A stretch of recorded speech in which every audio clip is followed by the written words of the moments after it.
প্রথমে মুখ্যমন্ত্রী, তারপর শাসক দলের একের পর এক হেভিওয়েট নেতা মন্ত্রী। পঞ্চায়েত ভোট নিয়ে টানাপোড়েন ঘিরে তারা সরাসরি রাজ্য নির্বাচন কমিশনারকে আক্রমণের রাস্তায় হেঁটেছেন। সেই তালিকায় শনিবারের সংযোজন তৃণমূল সাংসদ কল্যাণ বন্দ্যোপাধ্যায়।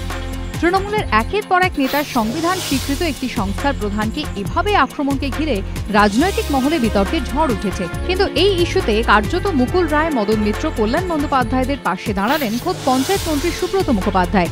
তাঁদের হয়ে সাফাই দিলেন তিনি।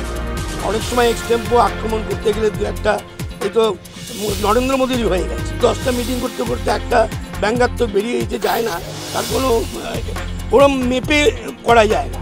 সুব্রত মুখোপাধ্যায়ের এই সাফাইয়ের তীব্র সমালোচনা করে সিপিএম নেতা রবীন দেবের কটাক্ষ, উদ্ভট যুক্তি দিয়ে উস্কানি দিচ্ছেন পঞ্চায়েত মন্ত্রী। এদিকে এদিনই ফের রাজ্য নির্বাচন কমিশনারকে আক্রমণ করেন পরিবহন মন্ত্রী মদন মিত্র। সুপ্রিম কোর্টকে এই রায় দিতে বাধ্য করালো কে? কারা গিয়ে এই রায় চাইলো? এই নির্বাচন কমিশন। তাকে আমি সুন্দরী বলবো? কখনো বলবো। দফায় দফায় প্রতিবাদ মিছিল, অবরোধ, বিক্ষোভ। 1 মাসেরও বেশি সময় ধরে চলা ন্যায় বিচারের দাবি, কিন্তু দাবি আদায় হয়নি কামদুনির। রাজ্যের প্রশাসনিক প্রধানের ওপর আস্থা হারিয়ে দেশের সাংবিধানিক প্রধানের দরবারে কামদুনি। টুম্পা মৌসুমীদের রাজধানীতে পৌঁছানোর খবর জানতে রবিবার সকাল থেকে টেলিভিশনে চোখ রেখেছিল কামদুনি। টিভির পর্দায় গ্রামের 24 জনের ট্রেন থেকে নামার ছবি ভেসে উঠতেই চোয়াল আরও শক্ত হলো বুলা মিতা সম্পাদের। বুকের ভেতরে আশা, এতদিনে নিশ্চয়ই কিছু একটা হবে। আমরা লড়াইটা আন্দোলন চালাচ্ছি, চালিয়ে যাব যতদিন না আমরা সুবিচার পাই। সুবিচার দেওয়ার জন্য এ রাজ্যেও তো প্রশাসন ছিল প্রয়োজনীয় পরিকাঠামো। তাহলে কেন বিচার চাইতে দিল্লি যেতে হলো মৌসুমীদের? আর দিদি যদি এখানে বিচার করতো তাহলে আমাদের দিল্লিতে যেতে হতো না। টুম্পা মৌসুমীদের দিল্লি দরবার সফল হবে বলেই আশা গ্রামের মানুষের।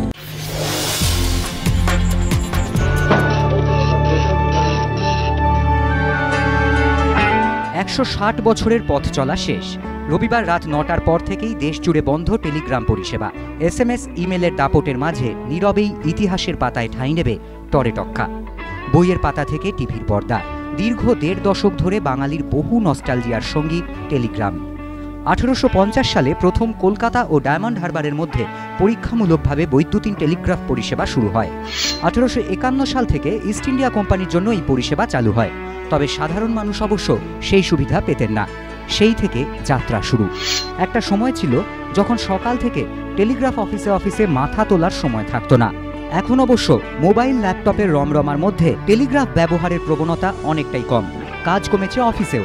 সরকারি পরিসংখ্যান বলছে কলকাতা সার্কেলে একটি সেন্টারে মাসে গড়ে 20টি করে রেকর্ড বুকিং হয়। বর্তমানে ন্যূনতম 30 শব্দের একটি টেলিগ্রামে খরচ হয় 28 টাকা 60 পয়সা। এরপর শব্দ পিছু 1 টাকা করে ধার্য হয়। প্রতি টেলিগ্রাম পিছু সরকারের ভর্তুকির পরিমাণ 38 টাকা। ফলত এই পরিষেবা চালিয়ে যাওয়াটা কার্যত হাতি পোষারই সামিল। ইলিশ ফুলের পুলিন বলেই পরিচিত, জন্ম একেবারে খাস পদ্মায়, চাহিদাও আকাশ ছোঁয়া। দীর্ঘদিনের প্রতীক্ষার অবসান, শহরে এলো দীর্ঘদেহী ইলিশ। তবে সংখ্যায় নিতান্তই কম। মানিকতলা বাজারে আসা এই গুটি কয়েক ইলিশের মধ্যে সবচেয়ে বড়টির ওজন ছিল প্রায় 2.5 কেজি। বিক্রি হলো 1700 টাকা কেজি দরে, অর্থাৎ দাম পড়ল প্রায় 4000 টাকা। স্বাদ আছে কিন্তু সাধ্য নেই। পুলিন ইলিশ ছোঁয়া কার্যত অসম্ভব। এই পরিস্থিতিতে তাই তৃপ্ত হতে পারছে না মধ্যবিত্ত। এদিকে বর্ষার প্রথম মাস পেরিয়ে গেলেও বাজারে সাধারণ ইলিশের দেখা নেই। রায়দিঘি, ডায়মন্ড হারবার, দীঘায় ইলিশের খরা। এ রাজ্যে অন্যান্য মৎস্যবন্দর, এমনকি ওড়িশার মৎস্যবন্দরগুলিতেও ইলিশের দেখা নেই। পদ্মার ইলিশ মিললেও তার যোগান চাহিদার তুলনায় অনেক কম। সে কারণেই শহরের বাজারগুলিতে চড়া দামে বিকোচ্ছে রূপলি শস্য। 700 গ্রাম থেকে 1 কেজি ইলিশের দাম ঘোরাফেরা করছে কেজি প্রতি 600 থেকে 1200 টাকার মধ্যে।